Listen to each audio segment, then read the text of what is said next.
Hey guys, today is day 17 of VEDA. So I finished my final project for class. I finished my coral reef and I didn't take any pictures of it to show you.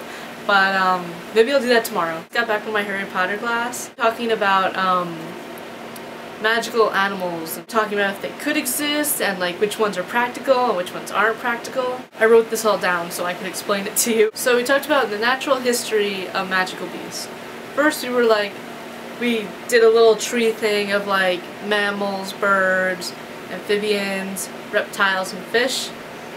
And we're like, okay, well this is what it's supposed to look like. And then we're like, okay, well how would we make one for like magical animals? And then we separated like 6-limbed magical creatures and then 4-limbed magical creatures. 4-limbed you have like a wyvern.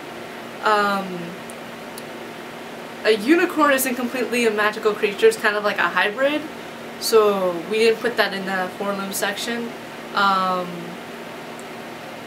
don't know what else we had in there.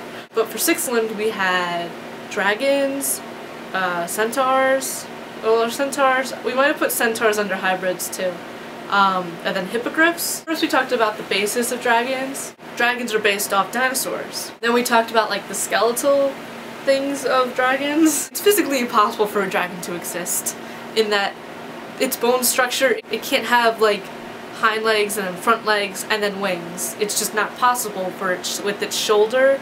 It would have to have either just back legs and then wings or no wings. The theory for how dragons breathe fire is that they have like a gas that they produce in them, and that in the back of their necks they have like a thing that would, when you rub together, it creates that spark, so that the dragons would produce the gas and it would get light by the thingy and it would produce fire. Then we talked about hippogriffs and how hippogriffs aren't possible. Hippogriffs, like dragons, don't have the skeletal thing to have wings. Humans don't have the skeletal thing because we're upright. Birds are able to have wings because they look like their chest goes in like this and they have all that muscle up there. I'm so bad at explaining this, I'm sorry.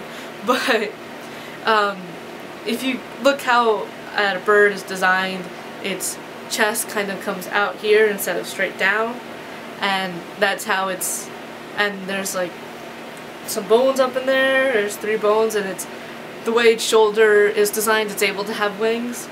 While we're upright and we don't have that. If humans had spikes coming back out of their spines, then maybe we could like attach wings to that and that's how we would have wings like this, but otherwise we can't have wings either. Now centaurs are actually probably the most probable out of all of the magical creatures to exist. The way that centaurs are probably the most probable is because from like the waist or belly button up is human and the rest is the horse. So all your organs would actually like fit together and whatnot, and you would have to have 2 shoulder blade parts, but the way the shoulder blade parts are designed, they're not actually like hitting each other or anything. But yeah, we were discussing about what the insides would look like, and maybe they would just have one pair of big lungs that go like down to the waist, and then the rest is all the, like, the horse part is all the other organs. And then we started to talk about like hybrids of animals and if other animals could mate with one another, how would they work? Horses and donkeys can mate together and that's how you get a mule.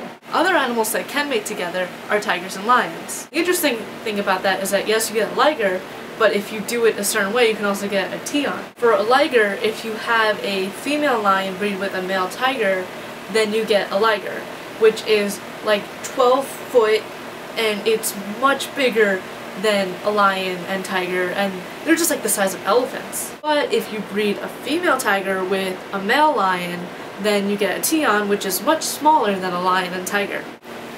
And then you have like Crookshanks, just like a cat and a magical cat. I'm forgetting the name of the magical cat.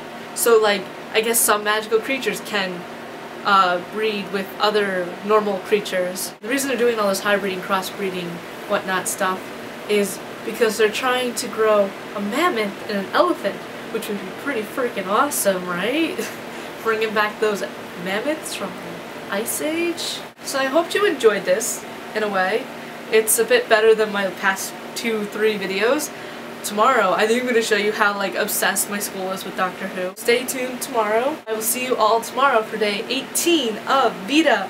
Woo! By the way, the 4th Harry Potter movie depicts all the magical creatures wrong, like the mer people and the dragons. The dragons are wrong. Don't watch that movie to figure out what magical creatures look like.